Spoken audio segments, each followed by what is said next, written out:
Hey everyone, welcome back to another Facebook Live at New South Neurospine. We are down in our physical therapy department today, and I've got Dr. David Collipp. He is one of our physiatrists, which is a physical medicine and rehabilitation doctor.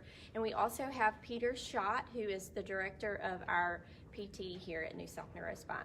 So I'm going to introduce Dr. Collipp and introduce Peter, and we will also be giving away some gift cards today. So make sure you ask us a question, and we're going to get started. Here is Dr. David Collipp. Hello, I'm Dave Collipp. I'm one of the physicians at New South Neurospine, and I do physical medicine rehabilitation, and that's mostly, at least in this clinic, it is the non-surgical treatment of spine disorders, so including chronic disorders of the spine, like arthritis and weakness of the spine. That can be in the low back or the neck or even in the thoracic area, as well as more acute conditions like radiculopathies or nerve damage. And of course, we also treat other kinds of nerve damage and things like that. Tell us about where you're from and where you trained. Oh, okay. Let's see. Born in Seattle, Washington. Lived a good part of my life actually up in New York. Don't hold it against me. And moved down here in, that's to say, Mississippi in 1995. Moved to Jackson, Mississippi in 1997. I was living in Tupelo before that. Let's see, went to medical school and residency, finished up there in 1995. Was in medical school in Nashville. Residency was up in Buffalo, New York. Okay, great. All right, Peter, can you introduce yourself? This is Peter Schott. He's our PT director. Hi, I'm Peter Schott, from New Orleans, born and raised there. Went to the University of New Orleans for undergrad, and then went to LSU for physical therapy school. I started practicing in Jackson, Mississippi in 1998, dealing mostly with outpatient orthopedic injuries, and have been working at New South for 11 years, maybe 12. We deal with primarily orthopedic injuries, and mostly neck and back, and that's what today we're going to touch upon, just treatment of the cervical, thoracic, and lumbar spine. Okay. One thing we talked about that we wanted to discuss before we got started is that screen time when people are at home is up almost 65%. So I know a lot of people have what you call tech neck. So we wanted to kind of kick it off with some stretching and some exercises that you can do to help with that. Okay. So Lanier is going to be our patient. But a lot of times you see some different neck problems, like she said, with using some of the computers and all the stuff today. And you can sometimes get weak in the muscles of the neck, and also in your postural muscles between your shoulder blades. So we're going to start just with a very easy general strengthening program for your neck, and obviously we're going to be very general. When you have a problem and you're looking for some treatment of it, it would ideally want to be more specific, and that's what we do here through an evaluation, going through that. So this is just going to be a very general program, and very easy. So the first thing you want to do is what we call a chin tuck, and so from here she's going to tuck her chin and flattening the curve of her neck and just doing an exercise there. So just like she's doing here, you can do it in seated or standing, or you can do it lying on your back. So we'll show you lying on your back in a second, but turn from the side. So you can see, so she's just tucking her chin, flattening here, okay? And she's gonna hold that for just 1 or 2 seconds and do a couple sets of 10 or 15 repetitions. You can also do it lying on your back. It would be ideal to have just a towel roll, just rolled up a regular towel, and put that behind her neck. And she's going to do the same thing, pressing in. Scoot a little bit. So doing the same thing, just pressing into the towel with the back of her neck and holding for 1 or 2 seconds. and doing multiple repetitions of that. Okay. Then another strengthening would be for for the postural muscles. She's going to lie on her stomach.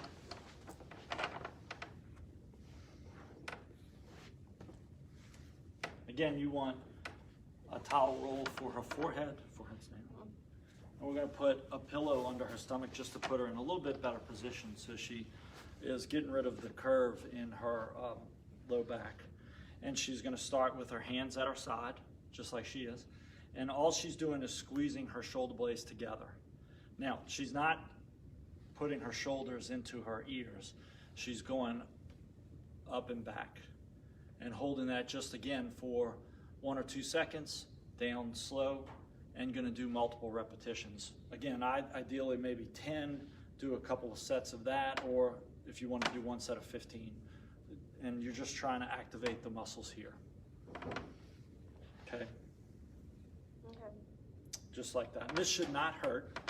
I'm not a fan of lifting your hands. I like leaving the hands down. But this should not hurt. This should actually feel good in the back. Should not hurt your neck. Okay, you can sit up. So those are just 2 general strengthening that's good for the neck, good for posture. Again, you can get a lot more detailed and a lot more intense exercises. If you're having some problems, you'd want it to be guided. And again, that's what we'd be doing here. So a couple of stretches for the neck too. We're going to give is you can do it in sitting or standing. And if you want to stretch some of the neck muscles here, you're going to side bend and just have your hand on top of your head, and you're just letting the weight of your hand. I'm not cranking on my neck or pulling on my neck, and I'm just letting the weight of my hand do the stretch. And I'm relaxing this shoulder, and I should just feel a stretch right in here. And with stretching, you want to hold it for probably 15 seconds, maybe 20. But you don't want, again, this to be painful. You just want to feel a nice gentle stretch, hold it 15 seconds, and then let it off of stretch, and you do 3 repetitions. And you would do each way. Then one for the muscles in the back of the neck. You're going to put your hand comfortably behind your back. So I've got my right arm comfortably behind my back, and I'm not reaching as far as I can. I'm just right on my belt. And then I'm turning my head the opposite way, kind of looking at my shoe. And again, just taking my hand here and just the weight of my hand. So I'm letting gravity do the work. I'm not cranking, pulling on my neck. And I should feel that right in here. And again, holding for 15 seconds, let it off of stretch, and repeat 3 times each side. Okay. All right, why don't you talk about low back and some stretches that you can do and what would help with that? Okay. Oh, so for low back pain, and I would urge what has already been said, and that is it really depends on the kind of low back problem that you're having. So different areas of pain or different symptoms help lead us to a diagnosis, but having a correct diagnosis would be important. So I'm thinking particularly right now of low back pain that's more towards the center of the back, right maybe about the belt line is a very common area, as opposed to back pain that's out towards the sides. That's what's running in my mind when I'm talking about this, because that tends to be more common for the stretching to help out. We would start with, I'm going to remove this one. The first part that I think of is the reason that it's hurting when the person is coming to stand. So let me give a little bit of background, what's kind of running in my mind. I'm just going to grab this chair real fast. Will you be able to see me sitting in the chair? Mm-hmm. So the first thing to notice is that, this is a particular kind of back pain again, but it's a fairly common one, so I think it'll help. An individual, when they're sitting, I mean, I see those white things on there. Can they see my back? Yeah. Okay, I just don't have any idea. Yeah. The back tends to be relatively flat when you are sitting. It's not completely flat because there's a normal curve that should be there in the low back. But when you're going from sitting to standing, the back naturally will curve. And I'm exaggerating it somewhat when I'm doing it right now. I recognize that. The reason that the back muscle, the spine tends to curve more when you go from sitting into standing has to do Well, first off, that's the way that God made us. We're supposed to do that. But if you are tight in the front of your hips, and so there are muscle groups in the front of the hips, that actually pulls the pelvis and makes it rotate. So as you're coming to stand, right now I'm keeping my knees bent, it's relatively flat, but as I come and stand the rest of the way, I get more of a curve. That has to do with the pelvis actually rocking forward, which is causing the spine to then curve more. And I'm doing it backwards, I suppose, for what my back is doing right now. But it makes the spine curve more. Because the joints are in the back of the spine, the joints then end up coming under more pressure.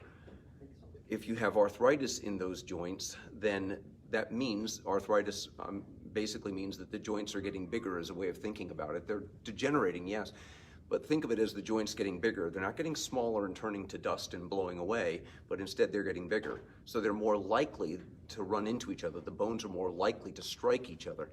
When you then have more of a curve in your back because of tightness in the front of the hips, again, the bones are even more likely to come into contact with one another. And over time, what usually happens is a person who is having problems like that, they actually do develop more tightness in the front of their hips, as well as a relative weakness in their back muscles, so that unfortunately they are actually getting weaker, making the problem worse, as well as getting tighter and making the problem worse. So the place that I like to concentrate or recommend concentrating in terms of flexibility for that is actually on the front of the thighs, where the person typically is not feeling any pain, the front of the thighs and out around the hips themselves. So the two stretches that particularly come to my mind for that, one of them, and I don't know how to get there from here, I'm not very good at this, I apologize, but one of them is basically like a hurdler stretch. So you're trying to stretch the muscle in the front of the thigh, the quadriceps. One way is to grab onto the foot and be pulling it up this way, that you're trying to get your knees so that they're next to one another at the same time. This is hard to do in standing. You should have something for balance. And what you're trying to do, again, is try to hold the stretch for maybe 20 seconds and trying to do it as sets of stretches, as Peter was explaining before, so that you're going to be stretching. You should feel tension with that. It should be uncomfortable, but it shouldn't cause severe pain. And then you're going to relax. I would then recommend doing the other side and then going back. And you're going back and forth and trying to get each one 3 times. A second stretch that I like to do for that, or recommend for that, is one where you're lying on a table. You're trying to lie down on the table and trying to get your back relatively flat into the table. So you can pick up one leg for that on one side. But you'll notice I'm on the edge of the table. Can they see me? Mm-hmm, mm-hmm. Okay. I'm on the edge of the table. What I'm trying to do is let my other leg drop down below the plane of the table, at the same time trying to keep my back flat. For some people, it's better to actually pull up on their knee. That will definitely hold their back flat. So as you're pulling up, or if you're able to keep it here and use your muscles to hold it in place, you're letting the other leg just gravity taking it down. You're not trying to hold it up. You're not trying to pull it back up, but just allowing gravity to take it towards the ground. And what you're doing is you're stretching out the muscles again right here in the front of the hip, and then again flipping around and doing the other side the same way. But you have to have the table out of the way. If your leg is coming down and landing on the table, you're not getting much of a stretch out of it, probably none. For some people, they'd actually get some, but much better if it can drop down past the edge of the table. Watch out for balance, that you don't accidentally start flipping off the table. So you want your pelvis to actually be on the table, but your leg to be falling off the edge. Okay. Does it matter if you're on a hard or a soft surface doing that? It'd be better to have a firm surface with a little bit of cushion on it, as opposed to having beds tend to be a little bit too soft, but it's better to use a bed than to try to rig it up like with some wooden chairs or something like that, maybe on the side of a sofa. Okay, so we have a question from Brandy. She asked, do you recommend a pillow for people who have constant tightness in their neck, and, well, really to help you sleep? What I recommend in terms of pillows is, number one, there is not a specific name of a pillow. I know that there are companies out there that are saying, we've got the best pillow, and et cetera. What I recommend is that you find the pillow that actually is the correct height for you.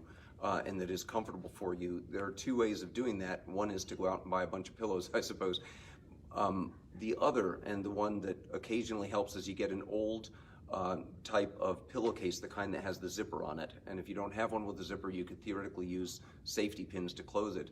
And then you put material, so you could use like packing peanuts, or you can use even pieces of like foam, something like that, that makes the pillow a certain size, and then try that out. And then you can put a little bit more in or take a little bit out until you find the right thickness.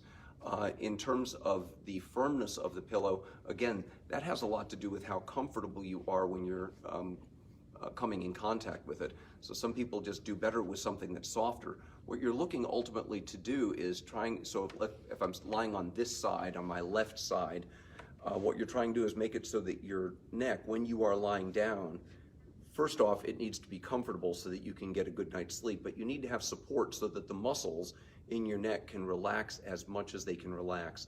They're never going to completely relax. What you're trying to get them as relaxed as possible. So what you need for that is to have support of the head. If your head is leaning too far to the one side, it's probably going to be uncomfortable and it's going to keep you awake. If it's being pushed up to the other side too far, likewise, it's probably going to be uncomfortable. Most are going to find that it's right about in the midline or maybe a little bit higher than midline. Children, you're going to find they're going to put their head anywhere they want to. I think that they are very flexible is the reason for it. But ultimately, as we get older, because the spaces get tighter in our necks, the joints are growing a little bit bigger, we need to have a little bit more support, and the head ends up getting pushed up a little bit further. So an actual name, I don't have one, in other words, for a pillow, but the important thing is to find the correct thickness of it and a material that, of course, it's not going to irritate your ear or something like that when you're using it.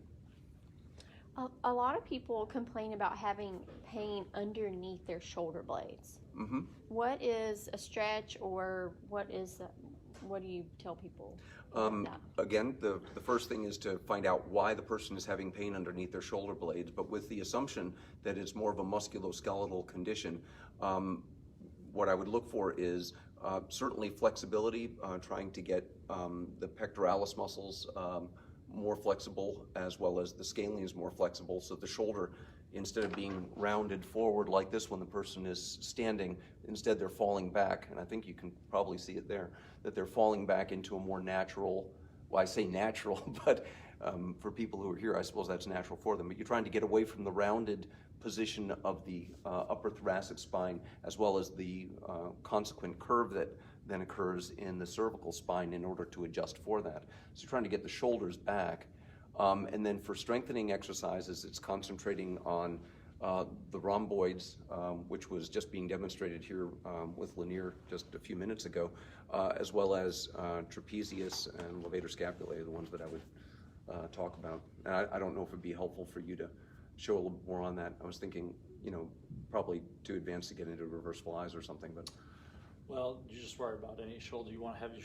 I'm sorry, please. Yeah. If you're going to do any reverse flies, which are great exercises, just always want to check with your shoulder, make sure your shoulder's not a problem.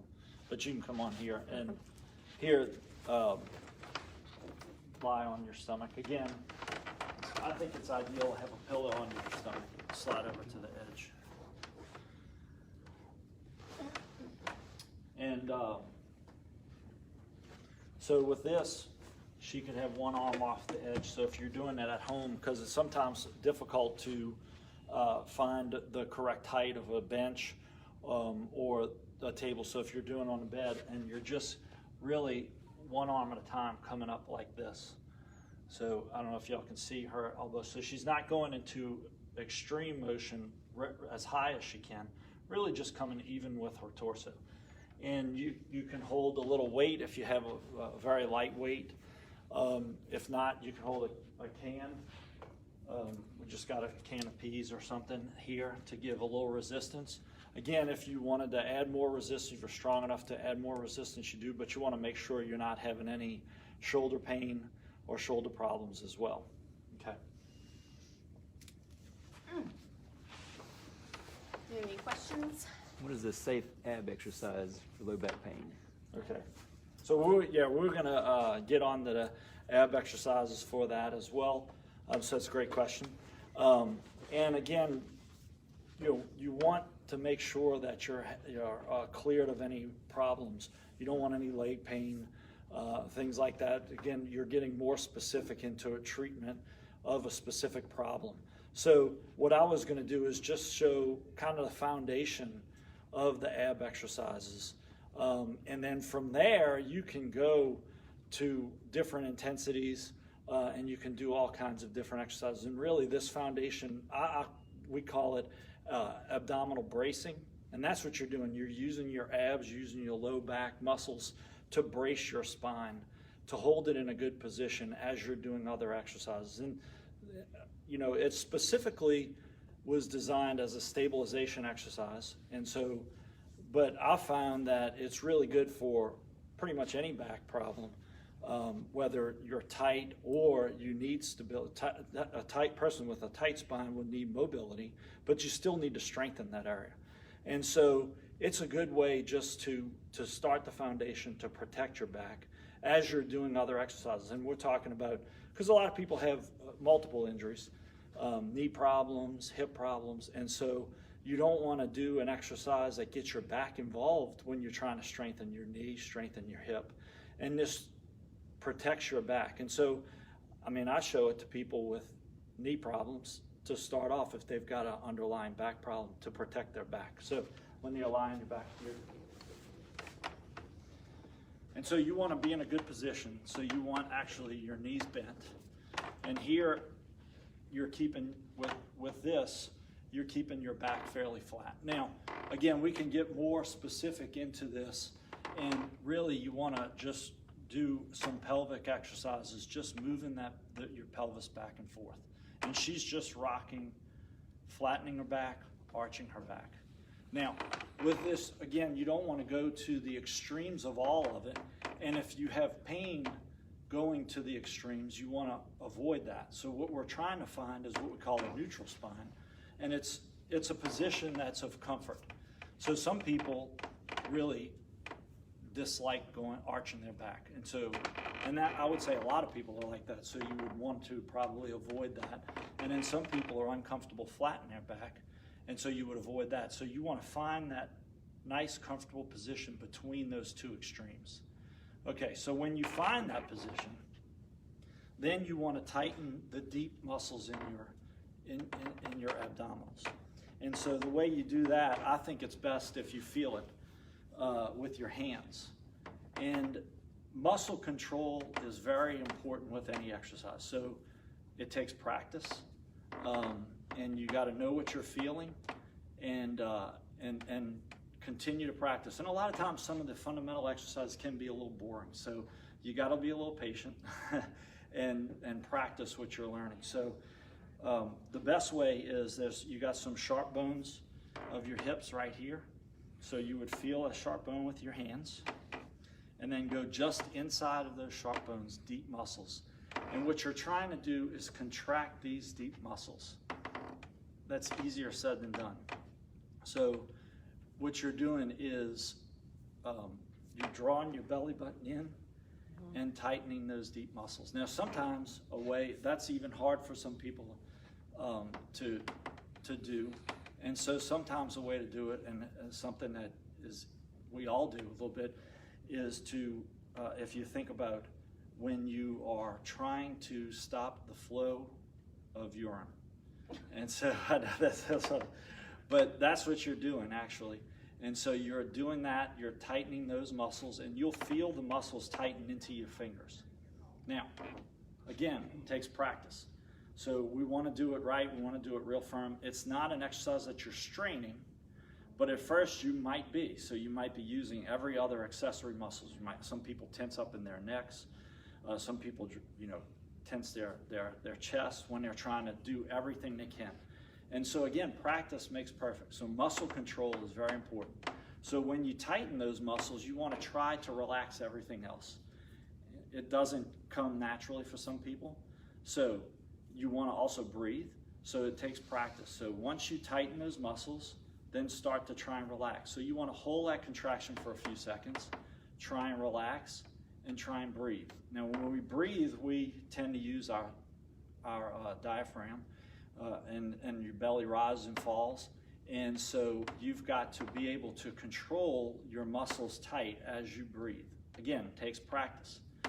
And from here, once you get this down, you can apply every exercise, and ideally want to apply every exercise to that. So a simple exercise for your back, which should not hurt, is once you get that, you tighten. All you're doing is marching in place. Very easy exercise. Again, if you're high level, you're not going to feel much. But again, all you're thinking about is you're keeping this tight as you're raising and lowering. Now, you can relax a second. Now, you can make these as hard as you want. There's all kinds of abdominal exercises out there, and you look them up on the internet. Some of them are extremely difficult. You won't be able to hold that tight. So you've got to start at a low level, just like anything that you practice. You start at a low level, you get this down, then you apply it to the harder ones. If you can't control this, if you can't control your abs, keep it tight, then that exercise is probably too hard. So you've got to back it off a little bit, and you got to make it easier. And then as you get better and as you get stronger, then you can work to the difficult. Some exercises are just too hard, and you won't control it at all. You'll find yourself, like we talked about that arching, you'll find yourself arching. It'll be painful. That is a bad exercise. And so that's what you got to keep in mind. So any exercise can be very easy, can be in work to hard, and you don't want to start at the most difficult. And that's, unfortunately, that's a tendency that we see in a lot of places that you go work out. They start at much higher level than you're ready to do, and you've got to be aware of that. And that's what the other thing about this and about muscle control is you're thinking about it. You're thinking about what you're doing. You're thinking about, can you control it? Then as you apply it to another exercise, can you still control it? And that whole thought process, that muscle control, is so important with all exercises. So when you move to even weights, it's a good idea to use your abs to keep that bracing, and that's what you're doing. You're making a brace for your back and protect your back. And so I think that as we go on with this, you want to watch. I mean, even something like crunches. Even something like crunches may not be the ideal exercise for the back problem you're dealing with. So to say that is a safe exercise, again, if you're having back pain, you want somebody to look at you, to screen you, make sure, because you can, even doing what we think is a simple ab exercise that creates too much motion one way or another, can exacerbate your pain and make you worse. So starting with this foundation, doing that and staying in the easy exercise program would be good. But if you're continuing to have back problems, you need to seek some help and get somebody to look at you. Okay. Another question? Next question is, what do I do if I have leg pain after sitting at my desk all day? Oh, okay. Let me see if I can address that. And I think I've said it before, and I think Peter has said it as well. A lot of times it has to do with, why are you having the leg pain? And so sometimes it's leg pain while you are sitting. Sometimes it's leg pain after you've been sitting for a period of time, and then you go to get up, which is a different kind of leg pain that you would get, but you would think of it as, if I wasn't sitting for 30 minutes, then I wouldn't have had the leg pain. And then there's leg pain that you would get otherwise, and that maybe has no relationship to sitting, particularly leg pain from standing. So I'll accept that as the person is sitting, they are developing leg pain as they have been sitting for a prolonged period of time. Two particular diagnoses come to mind that have to do with a nerve could be irritated in the back, but it could also be that it's musculoskeletal. And so I would look at that as two possible directions that it could go. If it's nerve, so we'd be talking about, for example, a radiculopathy. Radiculopathy, so radix means the root of the nerve. The root is the part that comes out from the spine itself, travels through the holes between the bones. That's the root. So radix, root, radiculopathy, the pathos part just means disease of. So it's disease of the root of the nerve. And the indication there is that, or the thought behind that is that it could be that the nerve is being irritated there at the root itself. That can happen when a person is sitting. We'd think of that as probably being associated with some sort of disc disease, like a herniated disc or a degenerative disc, where the hole is through which the nerve passes is gradually getting smaller. It could also be because of, and again, the point being, I guess, that you need to have a clear diagnosis. It could be that it's the sciatic nerve that's getting irritated, which would give you a very similar pain coming down the leg, but again, nerve related. And that could be related to a few different diagnoses that would lead to that. It could be just direct compression on the nerve after sitting for a longer period of time. And then there's the musculoskeletal side, where a person could have, for example, hamstring pain from sitting, and it could have to do with the way that they are sitting on the surface. So looking at it first from a musculoskeletal standpoint, if the surface on which the person is sitting is not, if their weight is not properly distributed on that, you can actually develop pain in the back of your thigh. I'm guessing, yeah, I can kind of see that. So pain along the back of the thigh, just from that. So if I was using, is this high enough that you can, not really. If you're sitting such that the table or the chair on which you are sitting is coming up to right here, car seats can be this way as well, that you're actually only getting part of your weight, well, all of your weight distributed over a smaller surface area, then you can start to get pain along the hamstrings or in the back of the thigh just from a musculoskeletal standpoint. And so what you try to do is make sure that the seat on, excuse me, the seat on which you are sitting is going all the way from the back, from your rear end, all the way forward to the knee as much as possible. And for some chairs, you simply can't accomplish that. And so you try, if you have to think about like a work area, and that's, in my mind, I'm thinking of this as, are you sitting for a prolonged period of time at work or at school? So you would want to adjust yourself so that you're sitting with a chair that actually comes to the end of your knees, that your knees are at about 90 degrees while you're sitting, your hips are at about 90 degrees, and that your ankles are at about 90 degrees, that you're not putting your toes on the ground in order to keep yourself in that position, and that you are then, relatively speaking, sitting relatively upright. And I can get into where your elbows need to be in that, but essentially for the back of the thigh, from a musculoskeletal standpoint, making sure that you have 90 degrees at the ankle, the knee, and the hip, and that you've got full coverage along the back of your thigh. If this is more of a nerve problem, so moving away from the musculoskeletal, and I don't want to simplify it and suggest that that's the only thing that could be going on from a musculoskeletal standpoint, but that would be a common one. But moving over to a nerve, from a nerve standpoint, you would have to find out, is this a nerve that's being irritated because you're getting direct pressure at the sciatic nerve, for example, something on which you are sitting, or the surface, because of your body morphology, makes it that you're able to irritate the sciatic nerve?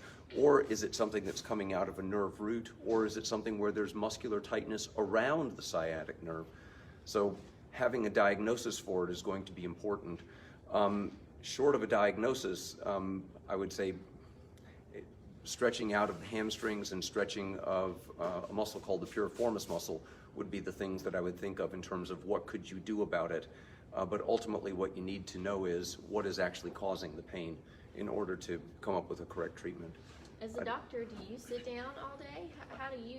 Actually, I don't. I think you know that. Several years ago, I went to a standing desk, as a matter of fact, and there are desks now out there that you can alternate between sitting and standing. Well, sitting and standing, so in other words, the desk actually moves. I just bit the bullet several years ago and had somebody build risers for my desk so that my desk is now at a very comfortable height for standing, but you really can't sit at it. There are chairs that you can then get after you've now gone to the trouble of getting a standing desk. There are chairs that you can get that you can sit on, saddle chairs, for example, which can give you, for some individuals, a better orientation for their spine so that they have better comfort. But again, it's person by person. The benefit, in my mind, particularly of having a standing desk, is more cardiovascular, but it also helps out with strengthening of the spine. When you're sitting for prolonged periods of time and sort of getting into this position while you're working on a computer, I think I'm on the screen somewhere there, and I'm exaggerating the position, I recognize, but your neck has too much of a curve in it, your body is coming forward. This is, you're hanging on your ligaments to a certain extent and using some neck muscles, so neck muscles are getting tighter, particularly towards the back, but you're also getting weakness in your shoulder muscles because your arms are just kind of coming forward. So areas are getting weak, areas are getting tight, and then there's a reason to go back and work on the flexibility and the strength for those. When you're using a standing desk, you tend to stand up more straight because the desk is going to be at a certain height, and you can't really slump down into it very much. I will say it took me probably a good 3 or 4 months to get accustomed to standing instead of sitting down at a desk. My muscles had to accommodate.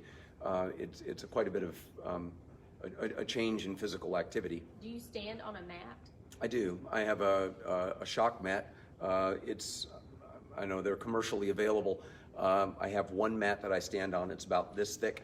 And essentially that does reduce the shock that would then go not just to my spine, but to my knees, my hips, etc. And it's more comfortable for that. I do. What about standing 10 to 12 hours a day in nerve pain?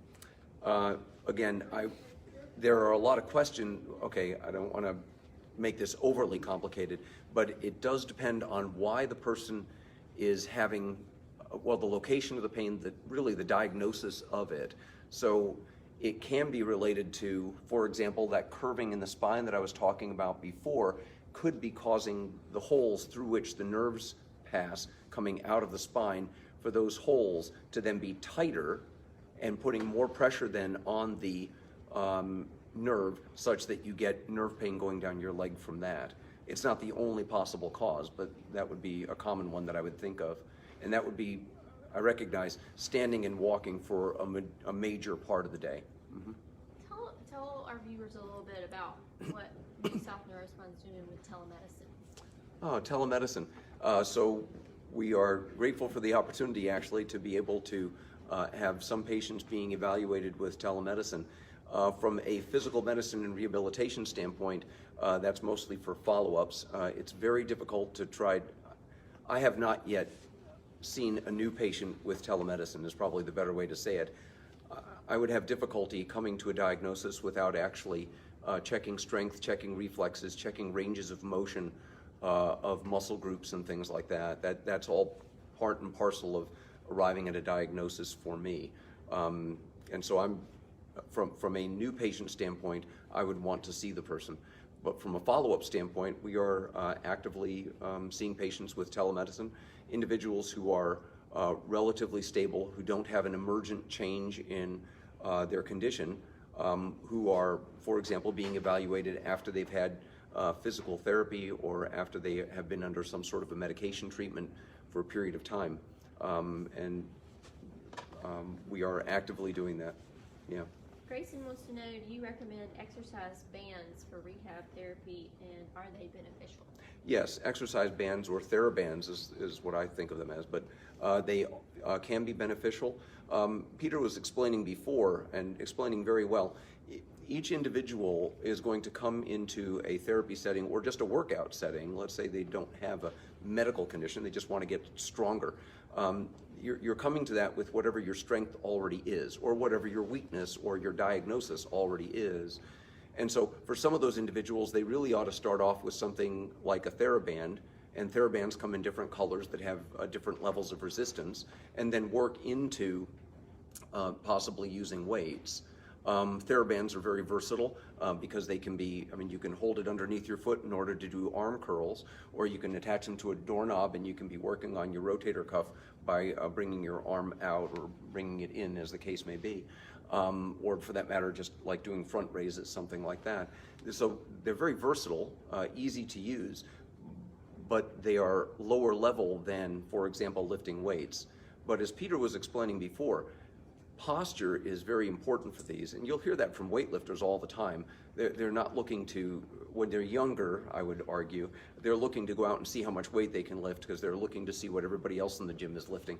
But as you become more well, advanced, let's say, in terms of your weightlifting, you start paying attention to your posture while you're doing the lifting. You're trying to do it correctly to keep from getting injured.